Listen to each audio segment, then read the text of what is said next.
कह रहे हैं कि नीतीश को हटा के चिराग को कुर्सी पे बैठाना है, यानी कि सीएम बनाना है। जी जी। ये कैसे होगा, इसका रास्ता निकलेगा कैसे?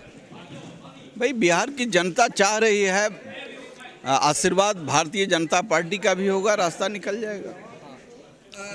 चिराग जी सीएम बनेंगे कह रहे हैं अरुण जी, इसका रास्ता निकालना होगा। हमारे नेता आदरणीय चिराग पासवान जी, उनके लिए पूरे बिहार के आम आवाम के तरफ से ये आवाज़ उठने लगा है कि बिहार का सीएम कैसा हो तो चिराग पासवान जैसा हो।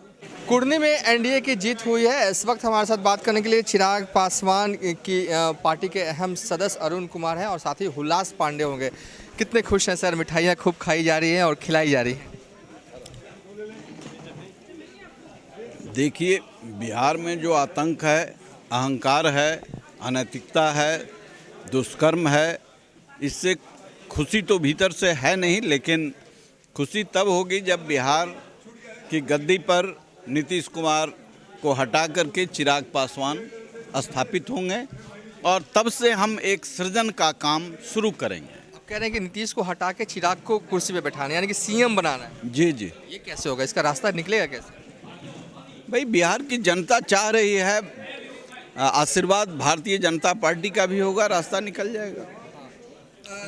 चिराग जी सीएम बनेंगे कह रहे हैं अरुण जी, इसका रास्ता निकालना होगा। देखिए, बड़े भाई हमारे और हमारे पार्टी के राष्ट्रीय उपाध्यक्ष जब कह रहे हैं तो ये सच्चाई है कि बिहार की आम आवाज़ आज यही है, सबकी पुकार यही है कि चिराग जी के नेतृत्व में बिहार में चुनाव हो और वो मुख्यमंत्री बने। युवाओं में काफ़ी इस बात को लेकर उत्साह है और ये पार्टी की तरफ से ही नहीं, पूरे बिहार की तरफ से ये आवाज़ आ रही है और लगभग अन्य दलों के जो नेता हैं उनसे भी जो हम लोगों की बातें होती हैं उसमें इस बात की चर्चा रहती है। और इसमें हर्ज कहाँ है, बिहार को फर्स्ट बनाने की बात और बिहारी को फर्स्ट बनाने की बात अगर हमारे राष्ट्रीय अध्यक्ष आदरणीय नेता चिराग पासवान करेंगे तो मुख्यमंत्री उनको क्यों नहीं बनना चाहिए, बनना चाहिए। अरुण जी, आप लंबे समय से राजनीति करते रहे हैं, फाइटर के तौर पर आप जाने जाते हैं, नालंदा जाकर लड़ते थे चुनाव आप। इसका रास्ता वाकई में निकल सकता है क्या? चिराग पासवान सीएम बन सकते हैं क्या? बीजेपी वाले तैयार होंगे? बन सकते हैं, नहीं बनेंगे। बनेंगे, फुल तैयार हो रहा है एकदम। बीजेपी से भी हमको भी फीडबैक मिल रहा है ना, बीजेपी के लोग भी चाहते हैं, जनता भी चाहती है।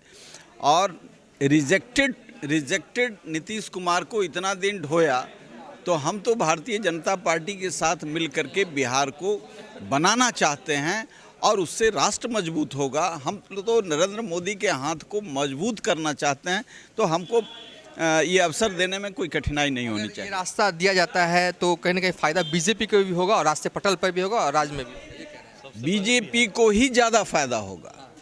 हम लोग उनके अधूरे जो गड़बड़ी हुई नीतीश कुमार ने, और जिस गड़बड़ी के लिए नीतीश कुमार ने भाजपा ने नीतीश कुमार को ताकत देने का काम किया, उसका भी सब समन हो जाएगा। हो जाएगा।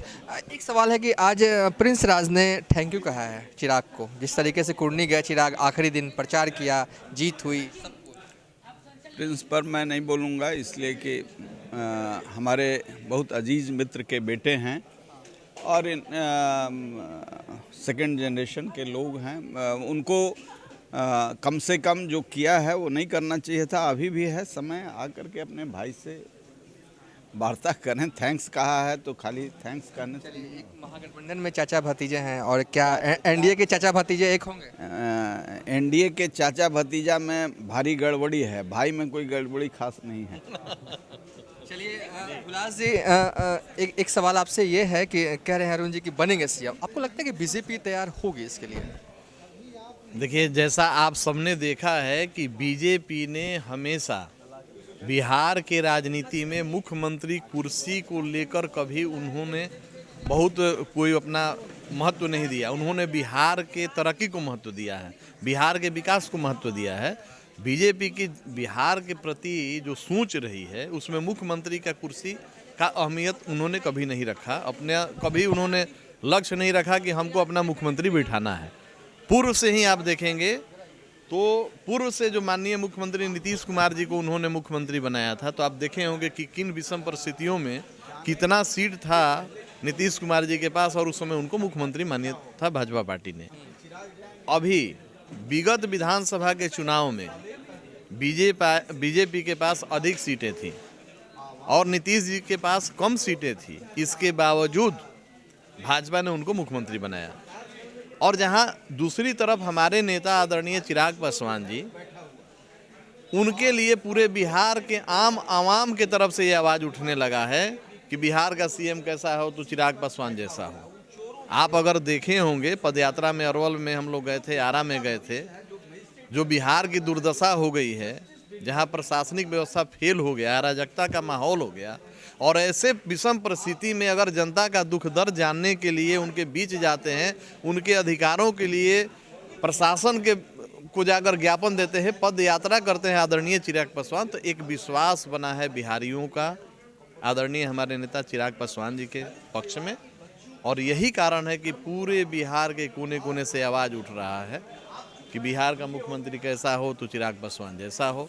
और बीजेपी को इसको मानने में कोई हर्ज नहीं है, कभी हमको नहीं लगता है कि बीजेपी को मानने में, हालांकि भाजपा का भी वही सोच होगा, बीजेपी का भी वही सोच है कि बिहार को कैसे आगे बढ़ाया जाए। हमारे नेता का भी विजन वही है कि बिहार को फर्स्ट कैसे बनाया जाए, बिहारी को फर्स्ट कैसे बनाया। जब उद्देश्य एक है तो एक कुर्सी के लिए हमको नहीं लगता है कि बीजेपी इसमें कभी अड़े आएगी। मानेंगे चिराग को सीएम बनाने को लेकर? उनके पास और कोई ऑप्शन नहीं है। आपको लगता है कि कोई और चेहरा है 2024-25 में, और हम लोग एक बार हमेशा भूल जाते हैं कि 45 to 50% जो वोटर्स है वो यूथ है, और यूथ को चाहिए एक ऐसा नेता जो सड़कों पे उतर कर काम करे। और आप एक बार अगर आप कंपैरिजन भी अगर आप करेंगे डेप्यूटी सीएम के साथ हमारे राष्ट्रीय अध्यक्ष जी का, आपको कहीं पे कोई मेल नहीं दिखेगा। दोनों को विरासत में राजनीति मिली, लेकिन एक के ऊपर पिता का साया चला गया, घर चले गए, फिर भी उन्होंने हार नहीं मानी और वो लगातार पदयात्रा कर रहे हैं। और सिर्फ इसलिए नहीं कि भाई मुझे कुर्सी चाहिए, वो एक्चुअली इसलिए कर क्योंकि उनका विजन और मिशन बहुत क्लियर है। और अगला सीएम डेफिनेटली कोई अदर ऑप्शन नहीं है बीजेपी के पास एक्सेप्ट चिराग पासवान जी। देखिए, कह सकते हैं कि चिराग पासवान की पार्टी जो है वो साफ तौर पे कह रही है कुर्नी उपचुनाव जीतने के बाद कि बीजेपी जो है वो आने वाले वक्त में चिराग पासवान को बतौर सीएम कैंडिडेट घोषणा करे। तो देखिए हालात जो हैं, राजनीतिक हालात देखिए कैसे बदल जाते हैं बिहार के। फिलहाल अभी तक के लिए इतना ही। आप देखते रहिए न्यूज़ फॉर नेशन।